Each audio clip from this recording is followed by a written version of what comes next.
आधी मिनट की भूमिका है साहब। भाई मेरे कह रहे थे कि राजनीति पे मैं कविता करता हूँ। मैं राजनीति पे कविता इसलिए करता हूँ साहब कि इसी दिल्ली की बात है, लाल किले के मंच पर, कवि सम्मेलन के मंच पर एक बार नेहरू जी चढ़ रहे थे। उनके पीछे पीछे आदरणीय रामधारी सिंह दिनकर जी थे। आप सब जानते होंगे, आपने कोर्स में पढ़ा होगा, उनके किताबें पढ़ी होंगी आपने, हमारे राष्ट्र कवि रह चुके हैं। वो पीछे पीछे थे, चढ़ते हुए नेहरू जी के पैर लड़खड़ाए।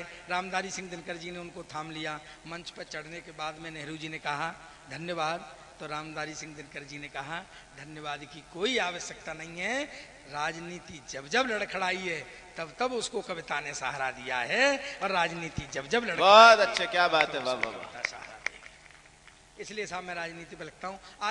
आज मैंने एक नई कविता लिखी है साहब, अगर आपकी इजाजत हो तो मैं सुना दूं। और लिखी इसलिए है साहब, मैं हाथ में कागज लेके इसलिए पढ़ूंगा साहब, सरदारों को ज्यादातर ट्रक ड्राइवर ही माना जाता है। मैं ये सिद्ध करना चाहता हूं कि मैं पढ़ा लिखा हूं। तो नई कविता है साहब, आपके आंगन में रखना चाहता हूं। आप दिल्ली के श्रोता हैं, दिल्ली के लोग हैं। अगर आज आपने ये पास कर दी तो पूरे देश में सुनाऊंगा साहब इसको। हाँ, इसलिए एक बार जोरदार ताली बजा करके मुझे आदेश दे दीजिए कि मैं ये नई कविता पढ़ूं। बहुत अच्छा। और मेरा हौसला बढ़ाना साहब, आपको नहीं अच्छी भी लगे तब भी हौसला बढ़ा देना साहब। आजकल सरदारों के हौसले बढ़ाए जा रहे हैं। आपको पता है एमपी भी नहीं बने, कहीं से चुनाव भी जीत के नहीं आए, फिर भी हमको पीएम बना दिया गया। तो ये हौसला अफजाई है साहब। मैं तो कभी भी जाता हूँ तो सरदारों को देख करके मनमोहन सिंह की बात होने लग जाती है। एक 4 पंक्तियां देता हूं साहब। लोग ज्यादातर कहते हैं साहब कि सोनिया जी की बात मानते हैं, मनमोहन सिंह क्या कर रहे हैं, उनकी बात मानते हैं, ये मानते हैं। 4 पंक्ति देता हूं आज राजधानी में खड़े होकर के। अगर आपको लगे कि सही है तो साहब एक बार मुझे समर्थन दे देना। पीछे से आवाज आई, कौन चला रहा है सरकार? भाई जी हाँ, आप शिखर वार्ता न करें तो भी कोई बात नहीं है, क्योंकि शिखर वार्ताओं का कोई परिणाम नहीं निकलता, और जहां परिणाम निकलते हैं वहां शिखर वार्ता नहीं होती। और बताए स्वागत स्वागत। पीछे से आवाज आई, कौन चला रहा है सरकार, सोनिया या सरदार? मैंने कहा भैया ये स्थिति है इस सरकार की, चल गई तो सोनिया की, टूट गई तो सरदार की। बढ़िया बढ़िया। लीजिए साहब, मैंने एक चिट्ठी लिखी है ये, और सरदार के लिए ही लिखी है। अब इसमें एक समस्या है कि सरदार जो समझ के चिट्ठी लिखे, दूसरा सरदार भी अगर वो ही समझ जाए तो इसको 8वां आश्चर्य समझना चाहिए। बढ़िया बढ़िया बढ़िया, अच्छी टिप्पणी है, क्या बात है। लेकिन मैंने ये मनमोहन सिंह जी के लिए चिट्ठी लिखी है। भांत भांत की बातें होती हैं, मैंने अपनी भावना इसमें व्यक्त की है। अगर आपकी भी भावना को कहीं टच करे, कहीं छू जाए तो मुझे आशीर्वाद देना। और अगर आपने ये आज पास कर दी तो पूरे देश में इसको सुनाऊंगा। पहली बार आपके प्रांगण में रख रहा हूं, पहली बार आपको सुना रहा हूं। सुने साहब, ग्रंथ साहब की वाणी को और झेलम के पानी को, थोड़े सा वॉल्यूम बढ़ा दे भाई।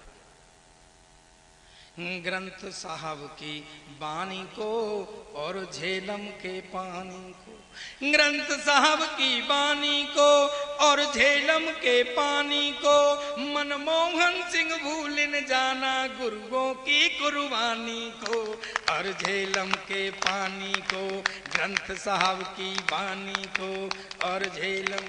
देखो जी, सारे मिलकर नहीं बजाएंगे तो मैं यही पंक्ति दोहराता रहूंगा, देख लो। मेरा हौसला बढ़ाइए साहब।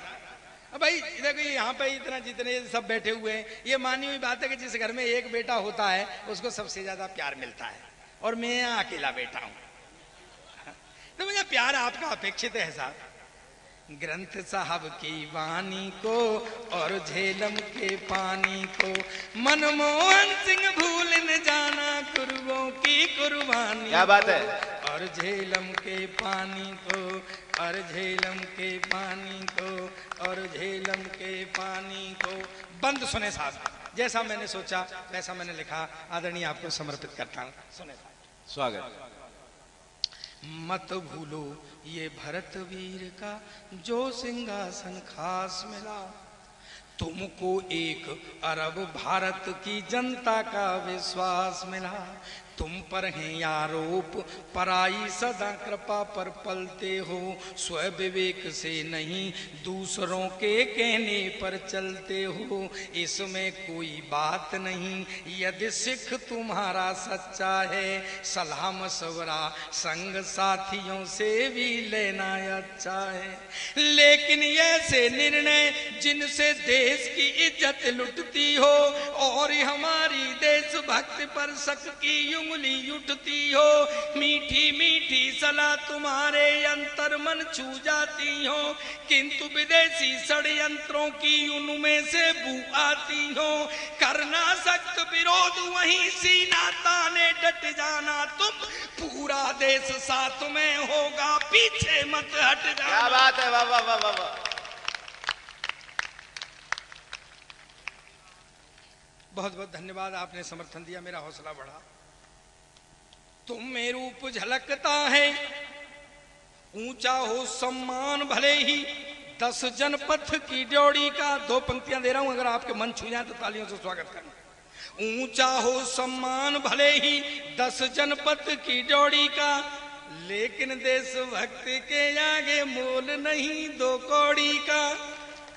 तुम में रूप झलकता है गुरु गोविंद के उपदेशों का, देशभक्ति पर मर मिट जाने वाले उन संदेशों का। मान रखा सर कटवाए पर झुके नहीं दरबारों में, वाहे गुरु की फतेह बोल जिंदा चिन गए दीवारों में। दोहरा देना फिर से बलिदानों की अमर कहानी को, ग्रंथ साहब की क्या बात है, वाह वाह वाह। और झेलम के पानी को, ग्रंथ साहब की वाणी को और झेलम के पानी।